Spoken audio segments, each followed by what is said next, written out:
এগুলো তো আমি আপনি তো এমনিতে ধরেন কোনো ধর্ষকের সাথে আমি কোনোদিন আলোচনা বা ডিবেটেও যাব না। কারণ সে ধর্ষক। জামাত শিবিরের সাথে এই আমি কথাগুলো তো ভাই ডিবেট বা আলোচনার সাথে আলোচনাও থাকবেই যাব না। না। এটা আপনার হ্যাঁ, পার্সোনাল। আসসালামু আলাইকুম।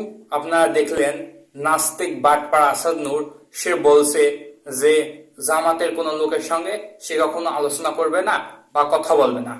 এখন আমি কিন্তু জামাতের সমর্থক নই, কিন্তু কেউ যদি বলে যে আমি অমুক দল বা অমুক গোষ্ঠী অমুক জাতের লোকের সঙ্গে কথা বলবো না, তাহলে এটা হচ্ছে আন্তর্জাতিক আইন অনুযায়ী রেশিয়াল হ্যাট্রেড, এবং এটা একটা বড় ক্রাইম, অনেক বড় ক্রাইম। এটা কোন একটা জাতির কারণে বা কোনো বর্ণের কারণে যদি কাউকে অপদস্থ করা হয় বা কারোর সঙ্গে কথা বলতে কেউ না চায় বা কারোর প্রতি বিদ্বেষ পোষণ করে, আন্তর্জাতিক আইন অপরাধ।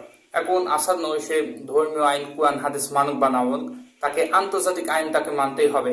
এবং যারা আন্তর্জাতিক পর্যায়ে আছেন, আন্তর্জাতিক আইন নিয়ে কাজ করেছেন, তারা ইনাকে আইনের আওতায় আনুন। ইনাকে আন্তর্জাতিক আইন অনুযায়ী এটা ছোটখাটো না, এটা বড় অপরাধ।